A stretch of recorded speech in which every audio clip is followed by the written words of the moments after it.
This podcast is brought to you by Podcast Nation.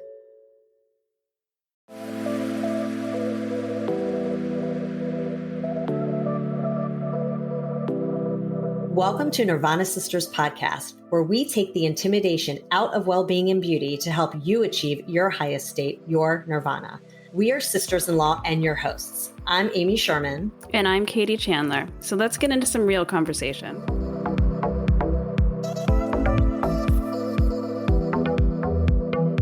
Welcome back to the show, Nirvana Sisters family. It is Amy and Katie, and today we are sitting down with Dr. Angela Holliday Bell.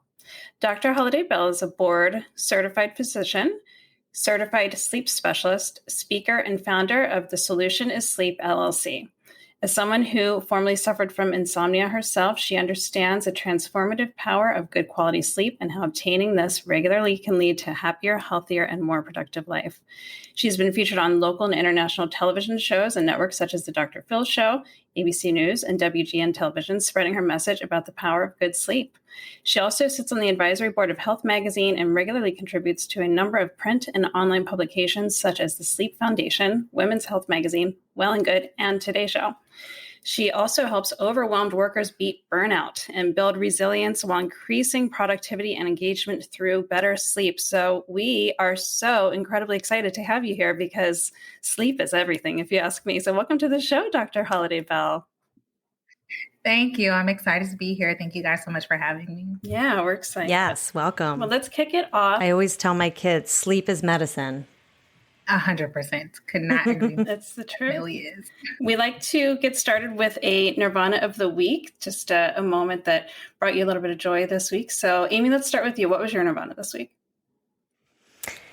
Well, let's see. This week was a super busy week, and I think my Nirvana this week was kind of a series of things. I just got a lot done, and I was very productive this week, and I feel like every time I'm productive, it makes me feel better, and I just feel accomplished and like really good. And so I just got a lot of things off my list and a lot of like projects done, work-wise and otherwise. So I was just feeling really like motivated this week. What about you, Katie? Nice. Mine, I think, is today, this weather.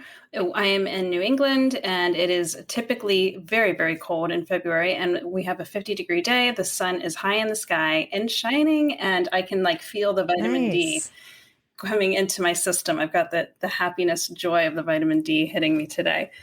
So I think that would be mine. What about you, Dr. Holliday Bell?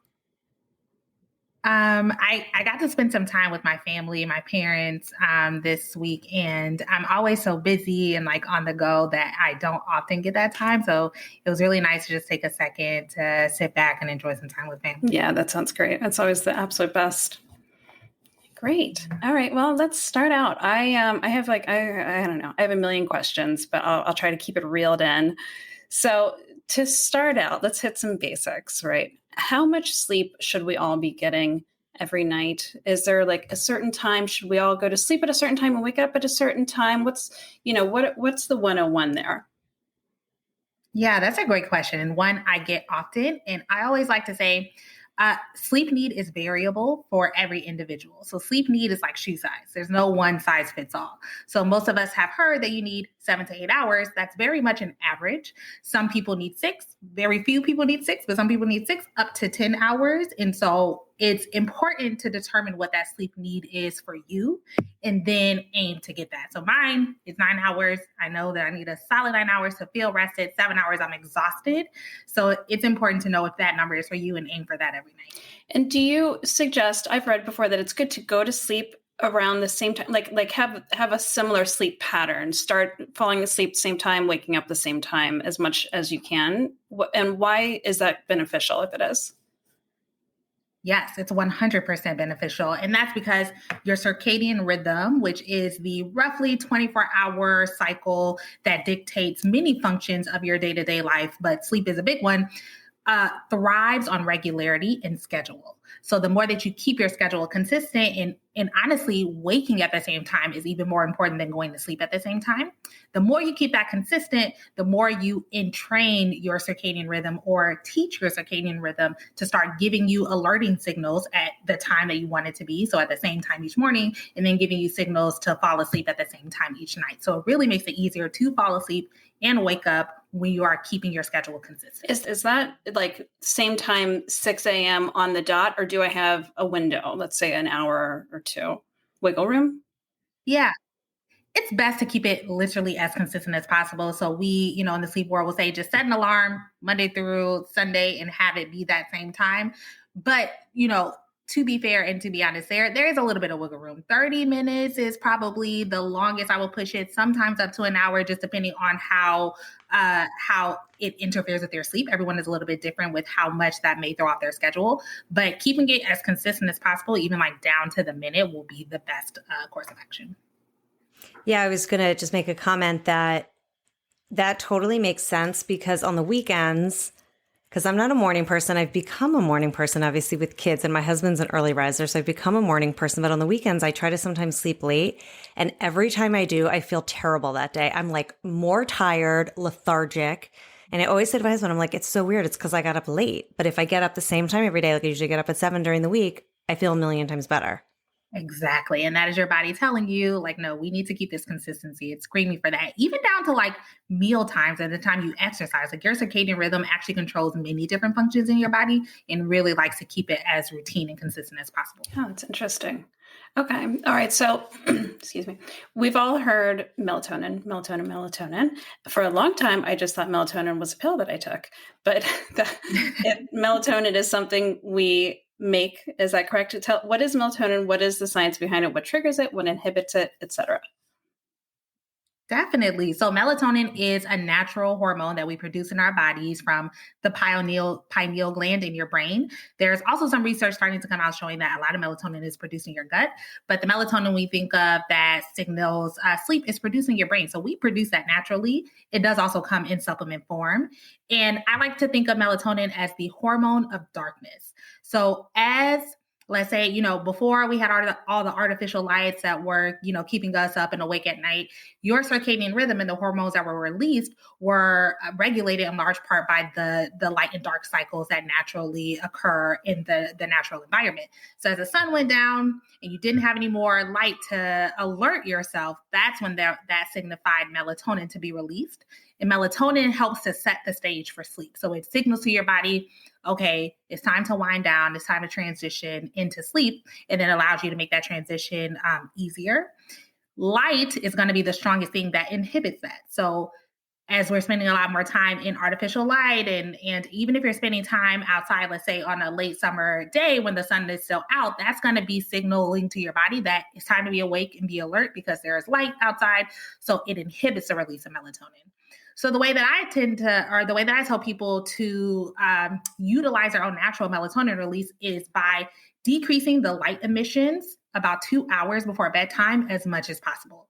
So for some people, if you have to be on your computer during that time, using blue light blocking glasses, simply if you have dimmers in your house, dimming the lights, turning off overhead lights and using instead table lamps or candles, all of those things help to decrease the alerting signals from the light and signal to your brain that it's time to start releasing that melatonin. So I guess that means you shouldn't have a TV on in your bedroom.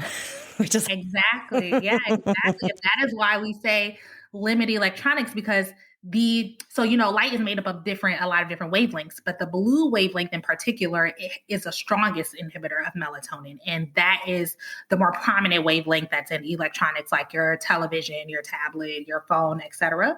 So it's best not to look at those things close to bedtime because you're going to be inhibiting that melatonin release, or at least use something to block out the blue wavelength so that it's not so strongly inhibiting melatonin.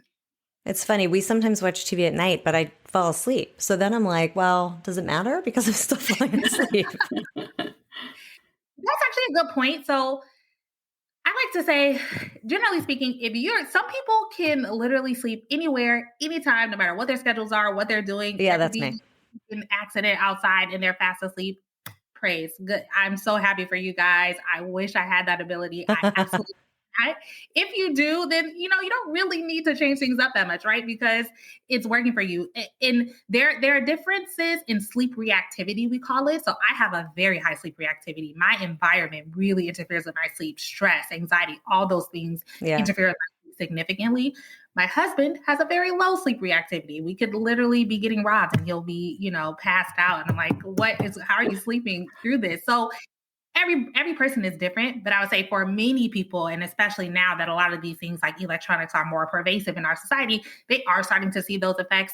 And so if you're one of those people that have problems sleeping, then try to limit those things close to bedtime. Yeah, my husband is like you in that he is literally the worst sleeper. And so this episode is going to be very helpful for him to listen to as well, because he just really is rough. And so is his mom. So it's runs in the family, I guess. For sure. Absolutely. Yeah, I am more like you are, Dr. Holliday Bell, in that I have to have kind of like a bedtime ritual. I have to shut the lights need to go down. I have to do the whole thing 1 to 2 hours before I want to be asleep.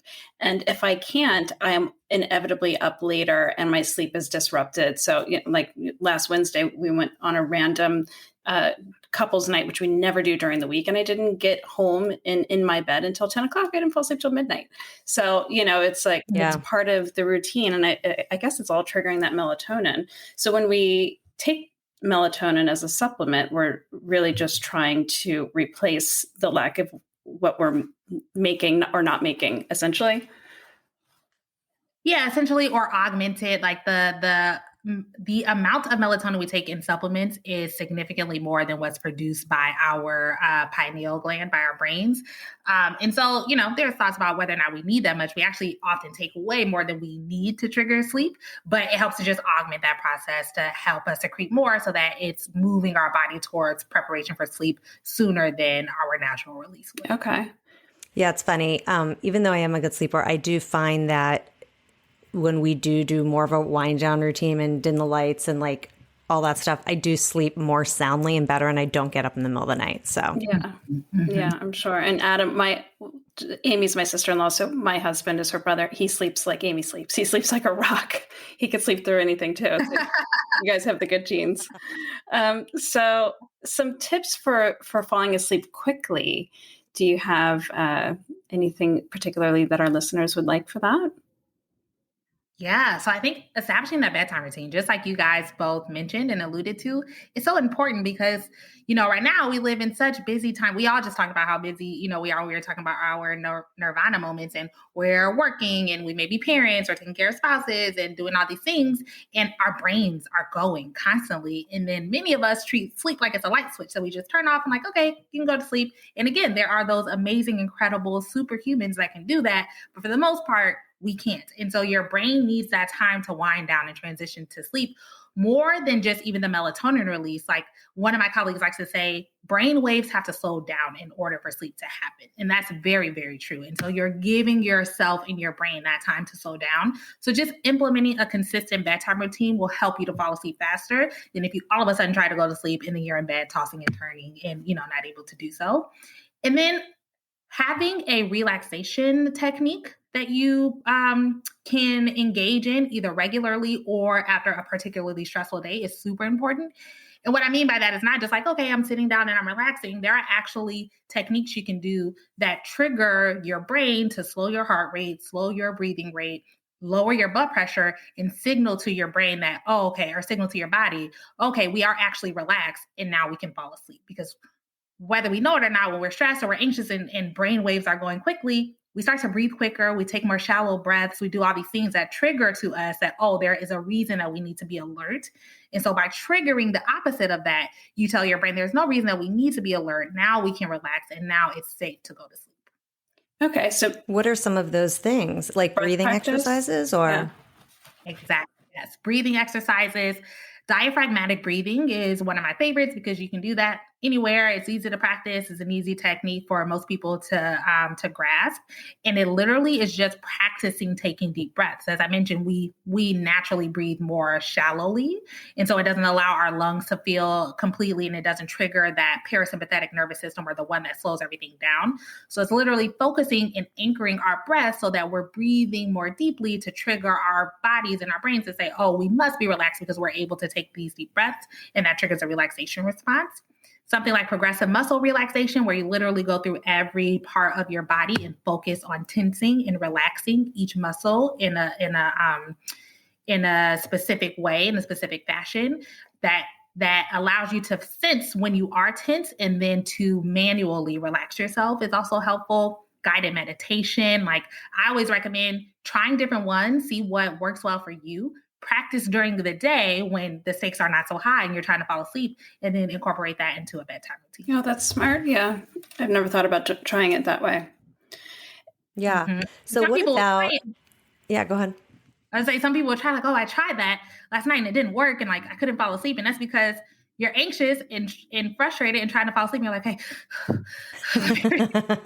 that's not going to work.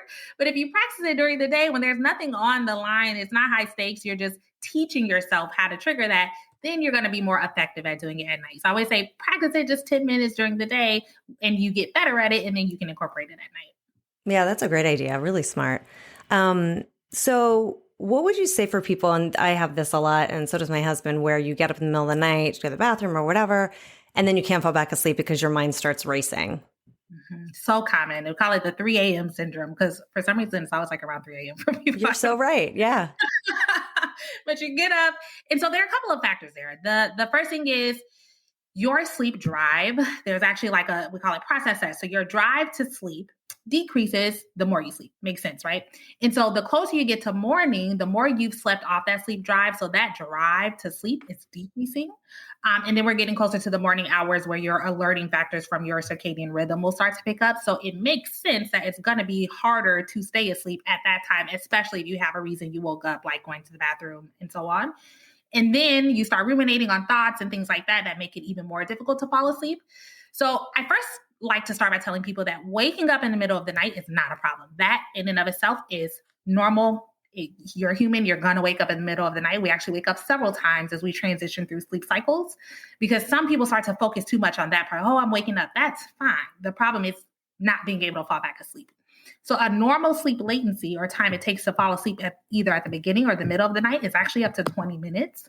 So if it takes you that long to fall asleep, fine. Try to do your deep breathing, try to do some relaxing activity until you fall asleep. But if you are not falling asleep after that 20 minutes, the recommendation is actually to get up and out of your bed and do a relaxing activity like reading a book, meditation, something like that, until you fall back asleep. The reason for this is for individuals who say every night at 3 a.m. I wake up, I get in bed, I can't fall asleep, I'm tossing and turning for 2 hours and it's 5 and I finally fall back asleep, then my alarm goes off.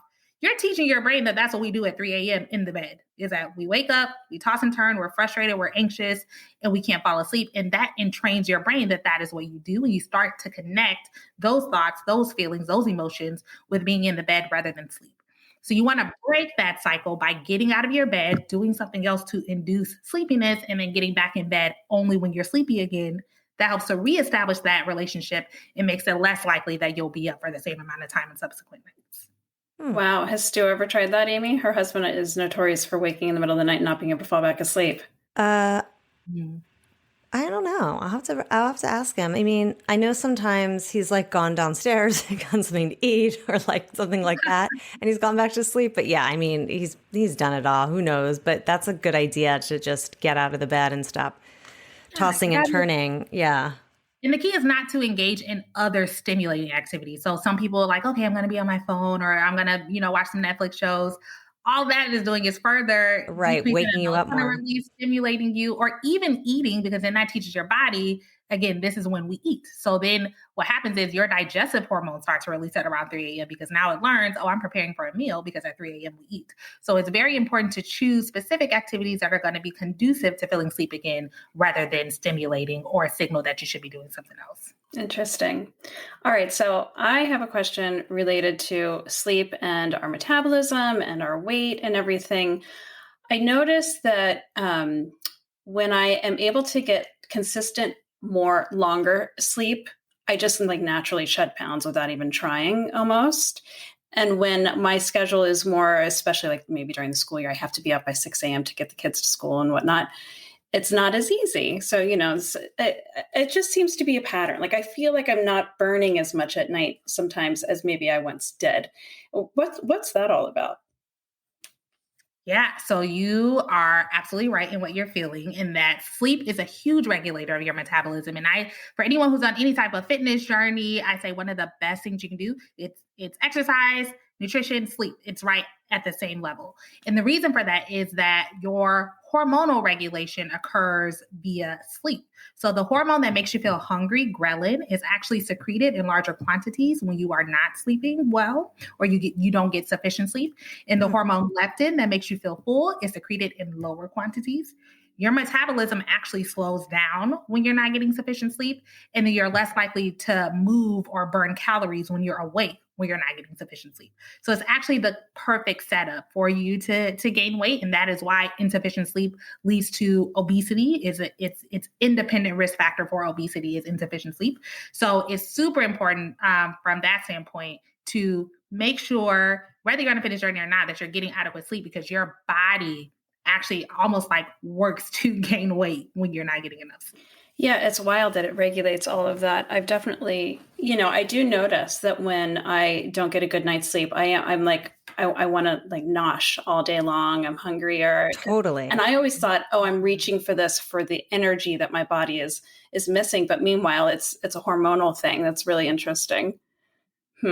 Exactly. Yeah. And you're just more likely to make poor food choices. So when you're sleep deprived, you're less likely to grab that salad, and you're more likely to grab that donut, because it's about, the immediate satisfaction of that. Your rational mind and your frontal lobe are less active when you're not getting enough sleep. So you're less likely to think through the benefits of the salad versus the donut. You just want the donut. And so all those things lead to poor weight gain and then poor metabolism. And does the quality of sleep matter? Like I know REM sleep, right? So let's touch on that really quickly. What is REM sleep, and why is it so important? How do we achieve it? Yeah, it's so funny. There's been a lot of focus on REM sleep lately, and REM sleep is important, but so are all the other stages. So I'd like to say, so there are 4 main stages of sleep. You have N1 sleep, which you're super light, like as you're kind of drifting off, you may not even know you're asleep in that stage. N2 sleep is a little bit deeper, but not the deep sleep. N3 is deep sleep, which is actually that restorative sleep that we say. N3 deep sleep is restorative for the body. REM sleep is restorative for the brain. It's not that, clear cut, but that's just kind of the way we think of it. And then REM sleep is a sleep that most of you, not all, but most of your dreaming occurs in, and your emotional regulation, your memories are laid down in that stage. So it's very restorative for the brain. But all of those stages are important, and you cycle through them throughout the night. So I've had people ask, like, well, how do I get more REM sleep? And the answer is to get more sleep. Like you just need to get more sleep, and your body will give you the amount of those stages that you need. With that, the caveat that if you're not getting enough sleep in general, your body will try to make up for certain amounts that it's missing. So you are likely to have more REM catch up, or we call it REM rebound sleep, when you're catching up from not getting enough sleep. But if you're sleeping well, you spend about 20% of your time in the deep sleep, 25% of your time in REM, the other amount in the lighter stages. Now, there are medications, and alcohol can interfere with REM sleep, so that can make you have less sleep. So you want to, for medications, you speak to your doctor about it. Sometimes benefits outweigh the risks of that. And then you don't want to drink alcohol too close to bedtime, for it's just disruptful to sleep in general. But other than that, there's not a big way to target, okay, I want more REM sleep tonight, more deep sleep. Just get more sleep, and then your body will regulate how much of each of those stages you get. Okay. Yeah, exactly. It's not like when you're working out at the gym and you're like, today I want to focus on my arms. It's like your body's just going to do it for you as long as you're sleeping. I had a question about jet lag, and like how, if you're traveling, can you regulate your sleep? Any tips on that? Yeah, definitely. So jet lag is a time when melatonin actually plays a big factor, supplemental melatonin, because your circadian rhythm is thrown off from when it would naturally produce melatonin, which is really what causes the jet lag. So for instance, if you are, so the first thing I recommend is trying to travel overnight in general. Like if you can travel overnight and get to the next place in the daytime and sleep on the plane, that's a good way to kind of slowly get your body into the next time zone. The other thing, actually, even before that, is adjusting to the time zone even before you leave.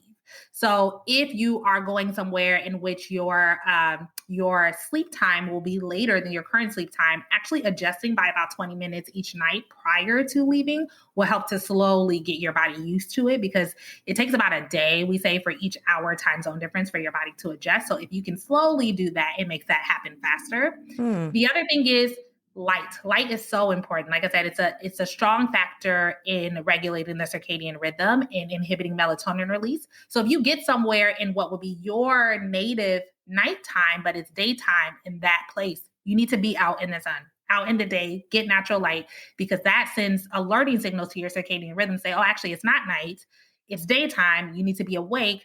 And then as it gets closer to nighttime, take melatonin so that, because it's unlikely for your natural melatonin release to occur because it's not used to being released at that time, but you take melatonin to signify to your body that it is nighttime, it's the darkness here, and that helps to transition things. Those are great tips. Thanks. Absolutely. I know jet lag can be such a crusher. So let's talk about some sleep disorders. I know of sleep apnea, but are there others? What are they? And how would someone know that they're suffering from them? Yeah. So as you mentioned, sleep apnea is probably the biggest one and can have some really significant consequences for health down the line. So that's always one that I recommend getting checked for if you're concerned. So if you're snoring every night, if you are taking pauses in your breathing, waking up gasping for air, waking up with morning headaches, definitely recommend getting assessed for sleep apnea. Another fairly common one, and I think way more common than we even know, is something called restless leg syndrome. And that is when you have this urge to move your legs, but really it can be any part of your body, mostly the legs, but it can actually be the arms, as it gets later into the night. And it makes it difficult to fall asleep and to get good quality sleep because as you're going throughout the sleep stages, you have this urge to move and it kind of alerts you before you can get into the deeper stages. And so it causes poor quality sleep.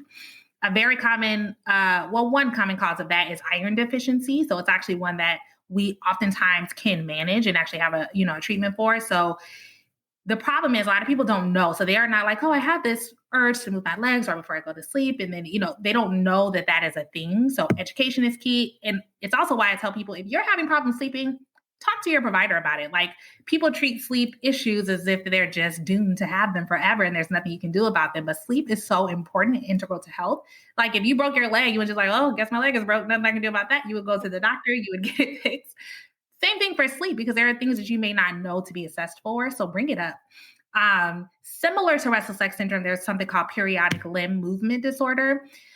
It's similar in that it's movements that disrupt the quality of sleep, but it doesn't interfere with the ability to fall asleep generally. It happens like while you're sleeping, you're not necessarily aware of it. You just know that no matter how much sleep I get, I'm not getting quality sleep. I'm exhausted all the time. And then you get a sleep study to diagnose any one of those things. So that's where you go to a sleep laboratory, they hook you up to these things, you sleep there. Now they actually have at-home tests you can do for some as well. And then they assess your movements, your breathing, your oxygen level while you're sleeping, and then determine whether you have any of those things. So I would say those three are the most common. I actually, this past summer, I want to say, I was diagnosed with sleep apnea, but it was strange because it took me maybe 6 months to realize what was happening because it was like low lying. So I was shocked when I realized that that's what it was because I would wake up a lot, but I wasn't waking up and bright-eyed. I would it's that kind of thing where you wake up and sometimes you open your eyes, sometimes you don't, you fall back asleep. But what I didn't realize that I was doing that 100 times a night. So I was having really disruptive sleep and I, wasn't feeling good, but I never in a million years would have thought sleep apnea, and since then and using a mouthpiece and just, good old snore strips, I sleep a lot deeper. So it's fortunately mine's an easy fix. But yeah, I think people can be surprised. When you think of sleep apnea, you think of someone that is typically pretty overweight, right? That's usually the standard that causes sleep apnea, but you can also have obstructive airway, which is what I have. And so I don't know, I think essentially why I'm saying this is if you feel draggy all day long, if you feel starving all the time, if you are gaining weight and you can't lose the weight or whatever it may be, maybe look into your sleep, right? 100. You hit the nail on the head. And sleep apnea is often less diagnosed in women because of the reasons that you said. It tends to be milder. It's not your typical overweight, middle-aged male, which is what we think of with sleep apnea. You may not even be snoring, right? Like you said, you're just kind of waking up multiple times, not really, aware of it. And it's often misdiagnosed as anxiety or depression because insufficient sleep for a long period of time independently increases your risk of having those things. But instead of getting at the underlying disorders, like, oh, you just have anxiety, oh, you're just depressed, you're just these things. And we don't think to look into things that are interfering with sleep. So you're absolutely right. It can be so mild and it can be something that you're not aware of, which is why it's important to talk about it. As I'm a physician, and a sleep specialist, but separately in my role as a physician, every visit I'm asking, how are you sleeping? Because it's important. And a lot of people don't think to even bring that up for themselves. Yeah, I'm sure Yeah, such a good point. So talking about getting that good atmosphere for sleeping, I always hear, and you never know what's true or what's not, but is there a good temperature to sleep in? I heard the colder, the better, but I want to get your official answer on that one. Yeah, when it comes to setting up your sleep environment, I like to say keep it cold, dark, and quiet. And the reason for the cold statement is that your body temperature has to decrease by 1 to 3 degrees in order to facilitate the transition to sleep. It's actually one of the things that also triggers your peak melatonin release is when your body temperature decreases. And so in the literature, you'll see temperature recommendations of 62 to 68 degrees. And some people look at me like I'm crazy when I say that. And they're like, what? I keep my house at 80? That sounds so cold. And it kind of goes back to shoe size in that there is no one size fits all, right? So I say, if you're walking around comfortably in your home at 80, before you go to sleep, put it down to 77. It's not an absolute number. It's just, it should be decreased from your baseline when you're walking around in order to facilitate that transition. And then blocking out light, blocking out sounds, because that can interfere with sleep too. Yeah. I like it cold. What about you, Amy? I keep it cold. Well, it's funny. The older I get, the colder I like it. But I hate being, but I feel like I always get into bed and I'm freezing. And my feet are always cold. So then I put socks on and then I warm up and then I take the socks off in the middle of the night sometimes because I get hot and cold. But I do find it easier to sleep when it's cold because you can get all wrapped up and everything. Yeah. And I was going to ask about that too. Do you have favorite, Katie and I are really into a weighted blanket, but do you have favorite kind of sleep items, sheets, PJs, all that kind of stuff that you would recommend? Yes. Anyone who knows me knows that I do not go anywhere. I don't spend a night in my own bed, in a hotel, anywhere without my blackout mask. It's I have to have it. If I forget to pack it, I'm going crazy. And that's because I like I said, my sleep reactivity is so high. So any light that's coming through my eyelids is not good. Yeah. And I have the plush blackout. I'm not talking about the little mask they give you on the plane, the real deal 3D blackout mask with the plush cups. And the ones that I use actually have built-in speakers. So if I want to, do a sleep meditation before I fall asleep, it's easy to do that. Oh, that's cool. Is number one, I have to have my blackout sleep mask. I also sleep with a fan every single night. So in addition to turning the temperature down, I need a fan on. I'm in Chicago. It's wintertime. I sleep with my fan every single night. I have a little travel fan that I take with me, again, because it's hard to control the temperature in some areas. So I have a travel fan. I sit right there next to me on the nightstand. So I would say those are my two must-haves, cannot sleep without. What do you think of the noise of the fan too is probably relaxing, I would think. Exactly. Yeah. What about sunrise timers? Those are new, and we've reviewed a couple. I know, Amy, you have one that you love, right? Is it the Hatch? Yeah. Yeah. How do you feel about those? I had one from Amazon, and now I have the Hatch, which I've had and I need to set up. But my waking up game has significantly increased using those because it's not so harsh. It's a gentle tap. Yes. I love Hatch. It's a great, like you said, gentle way to wake up. So, historically, that's how we were signaled to wake up, was from sunlight, sending those alerting factors to our circadian rhythm and saying, okay, stop melatonin release. It's time to wake up. So it's such a gentler, more natural way to wake up. So I absolutely love Hatch. Because I sleep with my blackout mask, it doesn't work as much for me. That makes sense. Yeah. So unfortunately, I personally don't utilize it as much, but for individuals who don't like blackout masks or whatever, don't sleep with them, I always recommend a good sunrise clock because it just makes it gentle. You just start your day so much better. It's more natural. I love a good sunrise clock. And I also recommend blackout curtains. I have 2 sets of blackout curtains on my window.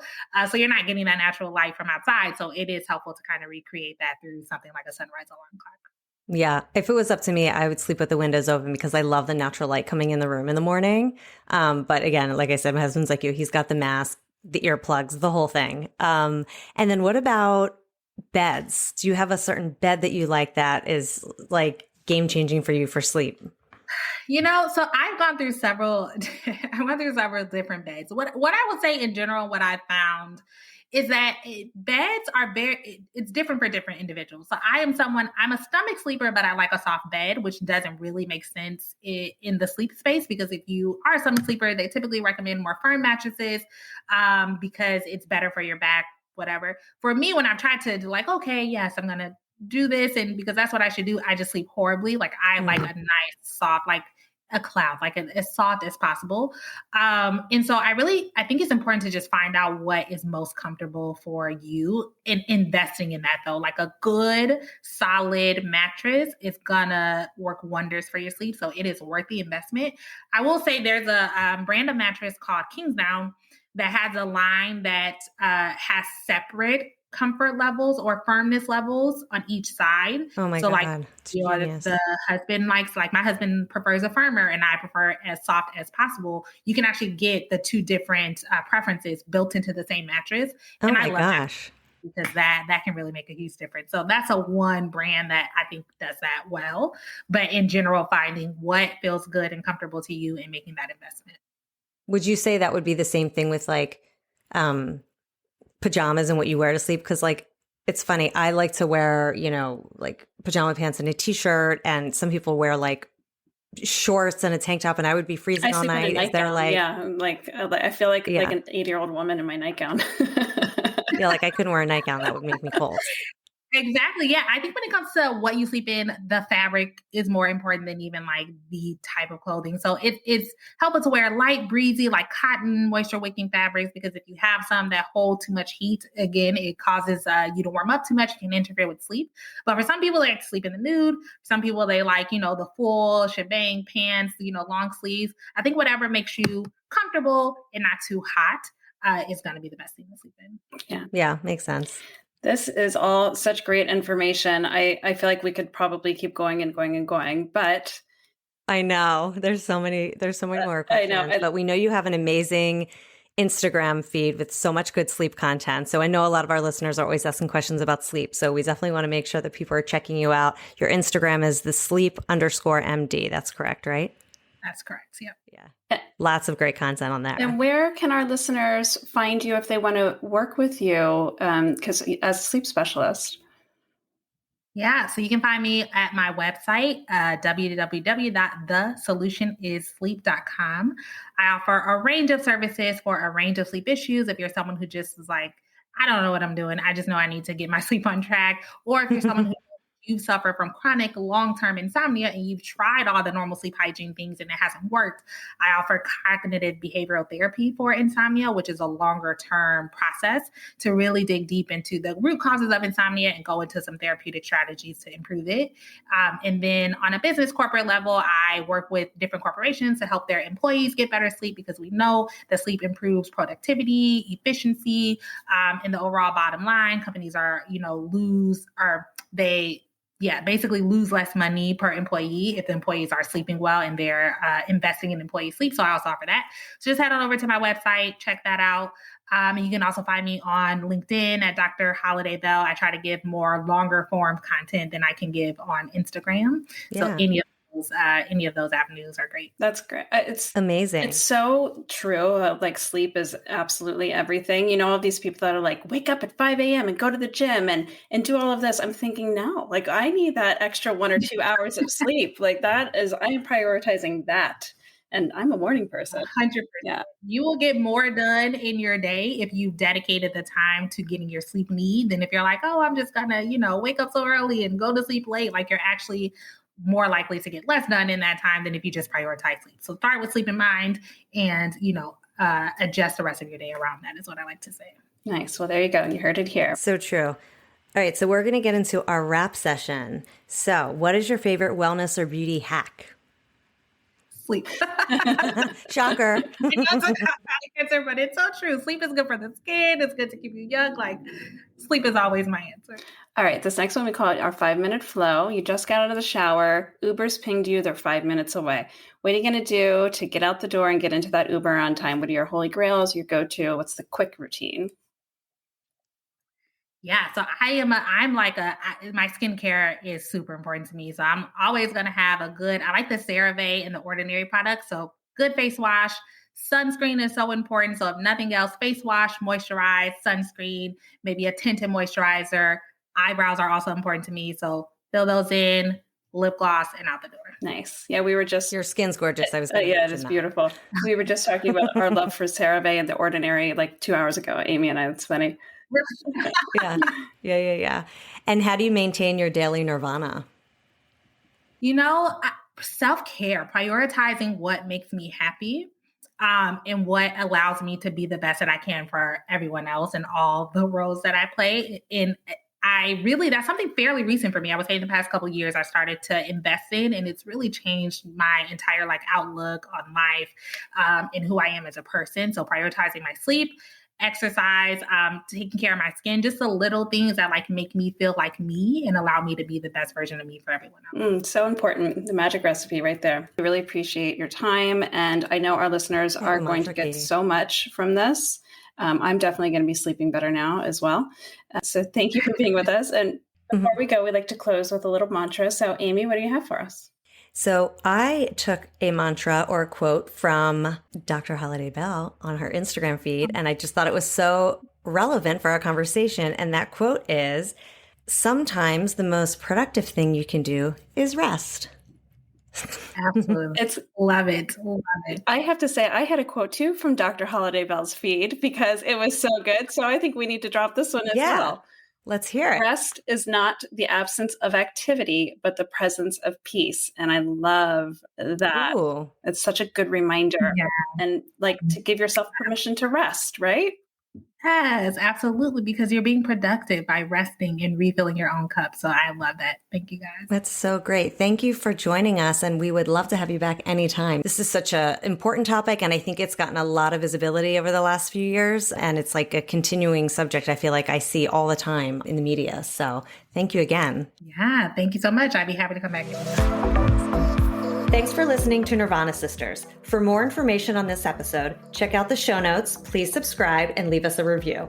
Also, find us on Instagram at Nirvana Sisters. If you loved what you just listened to or know someone that would, please share it and tag us. Tune in next week for a fresh new episode of Nirvana Sisters. We'll continue to watch out for all things wellness so you don't have to. Bye.